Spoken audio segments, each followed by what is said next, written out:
Everyone, welcome back to my channel. So finally आज मैंने video बना ही दी है और काफ़ी कमेंट आ रहे थे मुझे कि ma'am please science pedagogy complete करवा दीजिए। और आप लोग इतनी टेंशन क्यों लेते हैं? ऑलमोस्ट हमारी कंप्लीट हो चुकी है साइंस पेडागोजी। हमारी 17 आई थिंक 21 वीडियोज़ है साइंस पेडागोजी की। ठीक है, 17 के बहुत सारे पार्ट्स हैं, तो आप लगा लो 21 वीडियोज़ हैं। तो आप पुरानी चीज़ें रिवाइज़ कर सकते हैं। और एक आध जो टॉपिक रह रहा है, सिर्फ एक आध टॉपिक रह रहा है, एक इवैल्यूएशन का रह रहा है, ठीक है, और कुछ एक आध छोटे मोटे टॉपिक्स हैं वो रह रहे हैं, वो 2-3 वीडियोस में कवर हो जाएंगे, तो कोई टेंशन की बात नहीं है। आप पुरानी चीज़ें रिवाइज़ करिए, उसी में से ही काफ़ी क्वेश्चंस तो बनते ही हैं।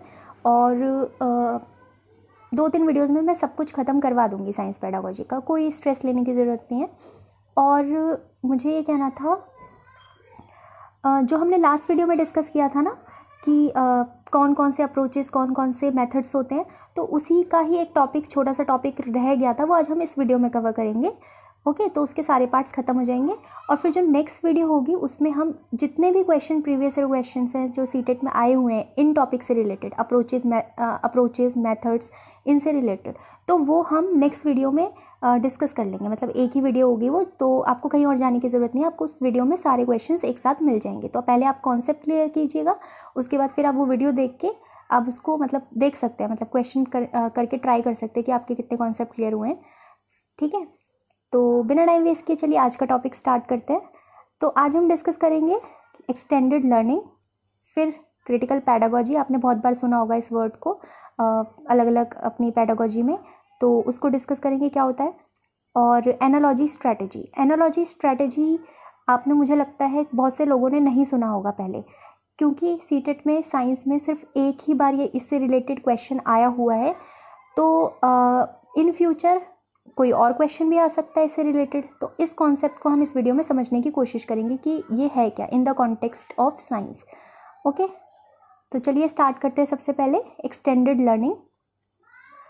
अगर आपने लेसन प्लान बनाए होंगे अपने, जब अपने बीएड में जो एसईपी होती है हमारी, जब हम स्कूल्स में जाते हैं लेसन प्लान डिलीवर करते हैं, तो वहाँ पर आपने देखा होगा एक्सटेंडेड लर्निंग, है ना। तो हम लिखते हैं एक पॉइंट। तो ये होता क्या है, इसमें और होमवर्क में डिफरेंस क्या होता है, तो वो आपको चीज़ क्लियर होनी चाहिए। ठीक है, एक्सटेंडेड लर्निंग क्या होती है ना, ये बहुत इंपॉर्टेंट रोल प्ले करती है बच्चों की नॉलेज को बढ़ाने में, उनकी अंडरस्टैंडिंग को बढ़ाने में, उनकी स्किल को बढ़ाने में। जैसे कि ब्लूम टेक्सोनॉमी में इसी तरह से हम लर्निंग को डिफाइन करते हैं ना, कि पहले नॉलेज बच्चा गेन करता है, फिर चीज़ों को समझता है, फिर उसको अप्लाई करता है। तो वही चीज़ है एक्सटेंडेड लर्निंग में। क्या होता है, हम जो टेक्स्ट बुक है उसके बियॉन्ड जा कर के बच्चों को चीज़ें करवाते हैं। तो ऐसा नहीं है कि बुक में कोई क्वेश्चन है, हमने बच्चों को वो करने के लिए दे दिया, तो हमने बोला this is extension of learning. ऐसा कुछ भी नहीं है। जो हमने कॉन्सेप्ट पढ़ाया है उसी से रिलेटेड कुछ ऐसी चीज़ें देना जो उसकी रियल लाइफ में वो देख सके। समझ में आ रहा है आपको? तो जैसे अगर हमने पढ़ाया कोई कॉन्सेप्ट हर्बीवोरस, कार्निवोरस, ओमनीवोरस का, तो अब इतनी उनको डेफिनेशन तो हमने क्लियर करवा दी कि हर्बीवोरस ये होते हैं जो प्लांट्स खाते हैं, कार्निवोरस वो होते हैं जो फ्लैश खाते हैं दूसरे एनिमल्स का। लेकिन एक्सटेंशन ऑफ लर्निंग में हम बच्चों को क्या दे सकते हैं कि अच्छा आपने क्या करना है, अपने आसपास की चीज़ों को ऑब्जर्व करना है, एनिमल्स को ऑब्जर्व करना है, वो क्या चीज़ें खाते हैं। तो फिर उसके बेसिस पे, उनके खाने के बेसिस पे आपको डिस्क्राइब करना है कि कौन हर्बीवोरस है, कौन कार्निवोरस है, कौन ओमनीवोरस है। तो ये क्या हो गया, एक्सटेंशन ऑफ लर्निंग, जहाँ पर हम बियॉन्ड द टेक्स्ट बुक जा करके बच्चों को कुछ बच्चों की लर्निंग करवा रहे हैं। ठीक है, तो आपको समझ में आ गया होगा। होमवर्क वर्ड तो पहले अब हम यूज़ करते ही नहीं है, बच्चों की लर्निंग को एक्सटेंड करने की कोशिश करते हैं, that is extension of learning. और होमवर्क तो जो आपको मिला करता था वही होगा, समझ गए होंगे आप लोग। ठीक है, अब इसमें क्या इंक्लूड होता है, क्या इंक्लूड कर सकते हैं हम, जैसे फील्ड ट्रिप, एक्सकर्शन हो गया, साइंस फेयर हो गया जिसमें बच्चों की लर्निंग एक्सटेंड हो, है ना। साइंस में जो क्विज करवाते हैं हम, है ना, साइंस क्लब होता है। तो these all are the example of extension of learning, जिससे बच्चों की लर्निंग एक्सटेंड होती है। ओके, तो एक एक करके देख लेते हैं। इस पर भी क्वेश्चन आया हुआ है, फील्ड ट्रिप और एक्सकर्शन, दोनों में बहुत सिंपल सा डिफरेंस होता है, ज़्यादा डिफरेंस नहीं होता, टाइमिंग का ही डिफरेंस होता है। जैसे फील्ड ट्रिप शॉर्ट जर्नी हो गई, जैसे हम क्लासरूम के बाहर बच्चों को लेकर के चले गए कहीं पे आसपास, है ना, that is field trip. Excursion थोड़ी और एक फॉर्मल वे में, जब हम बच्चों को लेकर के जाते हैं किसी बोटैनिकल गार्डन लेकर के जा सकते हैं, नेशनल पार्क लेके जाते हैं ताकि बच्चे कुछ वहाँ पर सीखें। तो माइन्यूट सा डिफरेंस होता है, वरना हम इनको इंटरचेंजेबली यूज़ कर लेते हैं। तो it is a visit to a place outside the regular classroom. Okay, अब सबसे इम्पॉर्टेंट काम ये क्या करता है, ये क्वेश्चन आया भी हुआ है कि यहाँ पर हम क्या होता है ना, जैसे अब हम बच्चों को क्या कर सकते हैं क्लासरूम में, अगर हमें समझ लो, एक एग्जांपल से समझो इसको, अगर 6th क्लास में जैसे एक चैप्टर है लीफ के पार्ट्स हमें बच्चों को बताने हैं, तो एक तो पहले क्या होता था, ट्रेडिशनली ब्लैक बोर्ड पर हमने लीफ बनाया और वहाँ पर हमने उसको लेबलिंग कर दी, है ना। दूसरा क्या हो सकता है कि हम बच्चों को ग्राउंड में लेकर के जा सकते हैं, उसके बाद बच्चों को जो फॉलन लीव्स है उनको इकट्ठा करने के लिए बोल सकते हैं, और फिर उनको वहाँ से हम क्या कर सकते हैं, डिफरेंट पार्ट्स उनको बता सकते हैं, है ना। एक तो ये तरीका, तो यहाँ पर बच्चों ने क्या किया, हैंड ऑन कंक्रीट एक्सपीरियंस उनका हुआ। और जब हम लीफ को ब्लैक बोर्ड पे ड्रॉ कर रहे थे वहाँ पे क्या हो रहा था, एब्स्ट्रैक्ट फॉर्म में। तो ये डिफरेंस होता है। तो फील्ड ट्रिप और एक्सकर्शन क्या होता है, हमें क्या प्रोवाइड करता है, मतलब बच्चों को क्या प्रोवाइड करता है, उनको हैंड ऑन एक्सपीरियंस प्रोवाइड करता है कि वो अपने आप चीज़ें करके देख रहे हैं, कंक्रीट फॉर्म में चीज़ें देख रहे हैं। ओके, अब यहाँ पर प्लेसेस आपको समझ में आ ही गया होगा, जैसे ज़ू, म्यूज़ियम हो गया, थिएटर हो गया, साइंस पार्क हो सकता है, बोटैनिकल गार्डन हो सकते हैं। तो सिंपल था ये। तो फिर आ जाता है क्विज़। क्विज़ क्या होता है, क्विज़ क्यों करवाते हैं हम बच्चों से, ताकि जो उनकी प्रायर नॉलेज है उसको हम एक्टिवेट कर सकें क्वेश्चनिंग के थ्रू, और न्यू नॉलेज को इंट्रोड्यूस कर सकें। जैसे अगर हमें कोई टॉपिक पढ़ाना है तो उससे पहले हम क्विज़ पूछते हैं बच्चों से, क्वेश्चन आंसर पूछते हैं, तो वही चीज़ है। फिर science fair, exhibition and talk, ये क्या होता है, ये तीनों चीज़ें ही एक ऐसा फोरम प्रोवाइड करता है इंटरेक्शन के लिए, जहाँ पर जो अलग अलग स्कॉलर्स हैं साइंस के, है ना, या लर्नर हैं, वो क्या करते हैं, बच्चों से इंटरेक्ट करते हैं। ओके, अब यहाँ पर साइंस फेयर के अंदर ही एग्जीबिशन इंक्लूड हो सकता है, साइंस टॉक इंक्लूड हो सकती है। जैसे कोई फेयर करवा दिया स्कूल में साइंस से रिलेटेड, वहाँ पर एक एग्जीबिशन लगा दिया जहाँ पर बच्चे अपनी क्रिएटिविटी को शो कर सकते हैं, बच्चे कुछ बना करके लाए हैं उसको शो कर रहे हैं, है ना। साइंस में बहुत सारी ऐसी चीज़ें हैं, तो वहाँ पर ये हो रहा है। या फिर वहाँ पर कोई साइंस टॉक रखवा दी, डिबेट हो गई, है ना, क्विज़ हो गया, फिल्म शो हो सकती है। तो ये सारी चीज़ें, ये क्या प्रोवाइड करता है बच्चों को, कि वो अपनी क्रिएटिव आइडियाज़ को एक्सप्रेस करें, या फिर जो साइंटिफिक जो स्कॉलर्स हैं उनकी बातों को सुने, उनसे कुछ सीखें कि किस तरह से साइंस वर्क करती है। तो ये सारी चीज़ें इसलिए करवाई जाती हैं। These all are the parts of extended learning. आप समझ रहे हो ना, to go beyond the textbook. अब हम कहाँ चले गए, टेक्स्ट बुक के बियॉन्ड चले गए। अब आ जाते हैं, हमारा टॉपिक है अब का मतलब क्रिटिकल पैडागॉजी। आपने बहुत बार सुना होगा, तो क्रिटिकल नाम से ही आपको समझ जाना है, जब भी क्रिटिकल तो आपको क्लिक होना चाहिए दिमाग में। क्रिटिकल मतलब होता है किसी भी चीज़ को क्रिटिकली सोचना, और साइंस में ये बहुत इंपॉर्टेंट है, क्रिटिकल थिंकिंग, है ना। तो ये अब क्रिटिकल पैडागॉजी क्या होती है, ऐसी पैडागॉजी करवाना, पैडागॉजी मतलब द वे ऑफ टीचिंग। हमारा वे ऑफ टीचिंग ऐसा होना चाहिए जो बच्चों को क्रिटिकली सोचने पे मजबूर कर दे। सिर्फ जैसे अगर हमने कोई चीज़ पढ़ाई बच्चों को, तो वहाँ से बच्चों का रिस्पॉन्स क्या होना चाहिए, अलग अलग मल्टीपल व्यूज़ होने चाहिए उस टॉपिक पे। समझ में आया, ऐसा नहीं होना चाहिए कि वो क्लोज एंडेड है, मतलब एक ही आंसर पे ही डिपेंड है। तो उसके हम क्या हो सकते हैं, मल्टीपल व्यूज़ हो सकते हैं बच्चों के, बच्चे क्वेश्चन कर सकते हैं, अच्छा ये हुआ तो क्यों हुआ, उसको चैलेंज कर सकते हैं। These all are the parts of critical thinking. अब जैसे NCF 2005 ने भी कहा है कि हमें इस तरह की अपॉर्चुनिटी क्लास में प्रोवाइड करनी है कि बच्चे क्रिटिकली रिफ्लेक्ट कर सके ऐसे इश्यूज़ पे जो पॉलिटिकल, सोशल और इकोनॉमिक और मोरल एस्पेक्ट से रिलेटेड है। तो हर एक व्यू से उस चीज़ को देखना। जैसे पॉल्यूशन है, तो पॉल्यूशन का क्या सोशल इफेक्ट पड़ रहा है, इकोनॉमी पे क्या इफेक्ट पड़ रहा है, किस तरह से मोरल एस्पेक्ट उससे जुड़ा हुआ है, तो ये सारी चीज़ें हमें उसमें देखनी है। पॉलिटिकल रोल क्या है, तो उसको बच्चा रिफ्लेक्ट करे, मतलब हर एक व्यू से देखे। ये नहीं कि सिर्फ टीचर ने जो पढ़ा दिया एक तरफ से उसको बच्चे एक्सेप्ट कर ले। तो क्रिटिकल पैडागॉजी एक तरह से आप कह सकते हो कंस्ट्रक्टिविज्म को फॉलो कर रहे हैं ना। तो आपको ना चीज़ें इस तरह से रिलेट करनी है, तो क्वेश्चन ना किसी भी फॉर्म में आ सकता है। तो आपको अगर क्रिटिकल पैडागॉजी का मतलब पता होगा तो आप चीज़ों को रिलेट कर सकते हैं, है ना। मेन क्या होता है, कॉन्सेप्ट क्लियर होना। ओके, सो नेक्स्ट टॉपिक है हमारा एनालॉजी स्ट्रैटेजी इन साइंस। जो मैं कह रही थी कि एक ही क्वेश्चन आया जिस पे मैं नेक्स्ट वीडियो में उसको डिस्कस करूँगी आपके साथ। तो पहले आज इस वीडियो में हम इस कॉन्सेप्ट को समझ लेते हैं कि होता क्या है। कई बार साइंस में ऐसी चीज़ें होती है ना जो एब्स्ट्रैक्ट फॉर्म में होती हैं, जिनको हम कंक्रीट फॉर्म में नहीं दिखा सकते। अभी जैसे मैंने पीछे एग्जांपल दिया कि मैं लीफ के पार्ट्स बच्चों को ग्राउंड में जा करके दिखा सकती हूँ, फॉलन जो लीव्स होंगे उसके थ्रू मैं दिखा सकती हूँ। बट कुछ ऐसे टॉपिक्स हैं साइंस में जिनको हम नहीं दिखा सकते, तो वहाँ पर फिर हमें क्या यूज़ करनी पड़ती है, analogy strategy. Okay, analogy strategy क्या होती है, दो कॉन्सेप्ट के बीच में जो सिमिलैरिटीज़ हैं उसको आइडेंटिफाई करना होता है।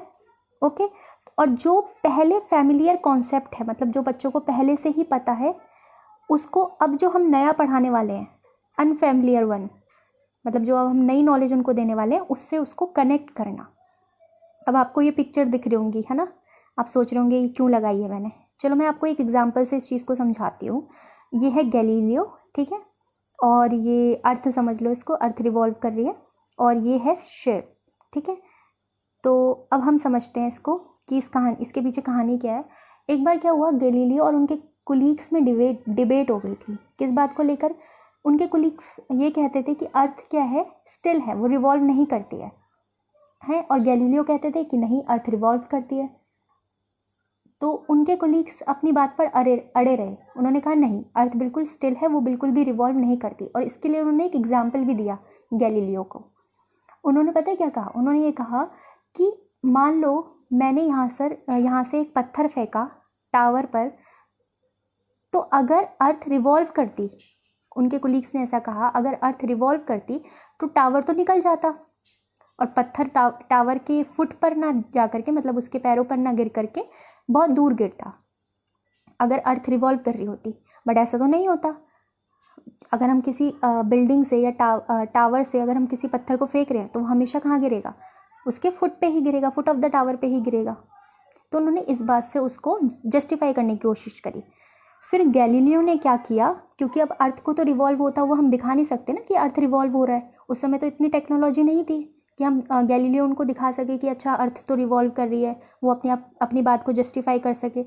तो उस समय क्या किया गैलीलियो ने, उन्होंने एग्जाम्पल लिया एक शिप का, मतलब एनालॉजी ली, एक फैमिलियर कॉन्सेप्ट को लिया, जो कि क्या था, शिप। किसको समझाने के लिए? अनफैमिलियर वन, डेट इज कि अर्थ रिवॉल्व करती है अराउंड द सन, है ना, एक तरह से रिवॉल्व करती है, मतलब अपनी एक्सिस पे भी रोटेट करती है और सन के अराउंड भी रिवॉल्व करती है, ठीक है, ये चीज़ समझाने के लिए। तो शिप पे उन्होंने बोला कि मान लो शिप है, अगर शिप चल नहीं रही है और जो शिप का ऊपर जो होता है ना, लंबा सा ही आपको दिख रहा होगा, इसको बोलते हैं शिप मैस्ट। तो यहाँ से अगर मैं पत्थर फेंकूँ और शिप नहीं चल रही है, तब भी वो नीचे उसी पे गिरेगा, उसके फुट पे गिरेगा। और अगर शिप चल रही होती है तब मैं वहाँ से अगर कोई स्टोन फेंकूँ तब भी वो वहीं पे गिरेगा। तो उन्होंने बोला कि जो स्टोन है ना, वो उसकी डाउनवर्ड वेलोसिटी के साथ साथ उसकी फॉरवर्ड वेलोसिटी भी होती है। तो उन्होंने उस एक कॉन्सेप्ट को कि अर्थ अपनी एक्सिस पे रोटेट करता है और सन के अराउंड रिवॉल्व करता है, इसको बात को उन्होंने क्या किससे समझाने की कोशिश करी, इस एनालॉजी से। तो आप समझ रहे हो कि हम जो कॉन्सेप्ट एब्स्ट्रैक्ट फॉर्म में है, जिसको हम नहीं समझा सकते कंक्रीट एक्सपीरियंस के थ्रू, तो हम कुछ ऐसा कॉन्सेप्ट लेते हैं जो उसी के जैसा ही सिमिलर है, और फिर उसके थ्रू हम उस कॉन्सेप्ट को समझाने की कोशिश करते हैं। तो this is called analogy strategy in science. Okay, so अब स्टेप्स देख लेते हैं एनालॉजी स्ट्रैटेजी के। तो सबसे पहला स्टेप है इंट्रोड्यूसिंग टारगेट कॉन्सेप्ट। तो सबसे पहले हम क्या करते हैं, जो हम पढ़ाना चाहते हैं, जो न्यू नॉलेज हम देना चाहते हैं, टारगेट कॉन्सेप्ट है जो हमारा, जो एब्स्ट्रैक्ट फॉर्म में है, जिसका हम नहीं समझा सकते कंक्रीट एक्सपीरियंस के थ्रू, तो उसको इंट्रोड्यूस करते हैं। फिर उसी से रिलेटेड जो हमारा फैमिलियर कॉन्सेप्ट है, ओके, जो एनालॉजी है, उसको रिट्रीव करते हैं, और फिर दोनों में सिमिलैरिटीज़ को आइडेंटिफाई करते हैं कि रिलेवेंट फीचर्स क्या हैं दोनों में, टारगेट नॉलेज में जो हम सिखाना चाहते हैं और जो एनालॉजी हमने डिसाइड की है, ठीक है। फिर उनके बीच में सिमिलैरिटीज़ को मैप करते हैं, बच्चों को उसकी सिमिलैरिटीज़ से समझाने की कोशिश करते हैं कि अच्छा आप इस एग्जांपल से समझने की कोशिश करिए इस बात को। तो वो एनालॉजी हम क्रिएट करते हैं। फिर इंडिकेट करते हैं वेयर एनालॉजी ब्रेक्स डाउन। ये मोस्ट इंपॉर्टेंट पॉइंट है कि हम एनालॉजीज को ब्रेक डाउन करते हैं, क्योंकि कई बार ना एनालॉजी मिसकंसेप्शन भी क्रिएट कर देती है। बच्चे सोचते हैं कि ये एग्जांपल हम सच में ही ऐसा हो रहा होगा। जैसे ग्लोब का आप लेके चल लो, अब साइंस में ग्लोब का तो मैं कैसे समझाऊं, लेकिन ठीक है, कोई बात नहीं, आप साइंस में भी इस कॉन्सेप्ट को समझ सकते हो ग्लोब से। अभी मुझे वही एग्जाम्पल याद आ रहा है। तो ग्लोब है, अब ग्लोब क्या है, मिनिएचर ऑफ अर्थ, अर्थ का ही तो कॉन्सेप्ट हम समझाने की कोशिश करते हैं, बट वहाँ से बच्चे क्या कर होते हैं ना, कई बार अगर हम उस एनालॉजी के थ्रू पूरे अर्थ को समझाने की कोशिश करते हैं तो कुछ चीज़ें तो वो हद तक समझ लेते हैं, लेकिन कई बार क्या होता है ना, मिसकंसेप्शन भी क्रिएट हो जाते हैं बहुत सारे। ठीक है, तो कुछ हद तक हमें समझाने के बाद उस एनालॉजी को ब्रेक डाउन भी करना पड़ता है। फिर फाइनली कंक्लूजन ड्रॉ करते हैं कि क्या चीज़ हमने सीखी है, जो टारगेट कॉन्सेप्ट है वो बच्चों को समझ में आया है कि नहीं है। Then we drew the conclusion. Okay, अब यहाँ पर क्वेश्चन आया था एक 4th पॉइंट से, map similarities between target and analogy. तो वो हम नेक्स्ट वीडियो में डिस्कस करेंगे सारे क्वेश्चंस के साथ। सो आई होप गाइस कि आपको सारी चीज़ें क्लियर हो गई होंगी इस टॉपिक में। आपको जो भी मैंने समझाया वो आपको समझ में आया होगा, और फिर भी आपको एक आध चीज़ों में डाउट रहता है तो आप कमेंट करके पूछ सकते हैं। और जो नेक्स्ट वीडियो होगी ना, उसमें हम जितने भी क्वेश्चंस हैं अप्रोचेस, मेथड और आज जो हमने टॉपिक किया है उससे रिलेटेड, वो हम एक साथ उस वीडियो में कवर कर लेंगे, मतलब जितने भी प्रीवियस ईयर क्वेश्चंस हैं।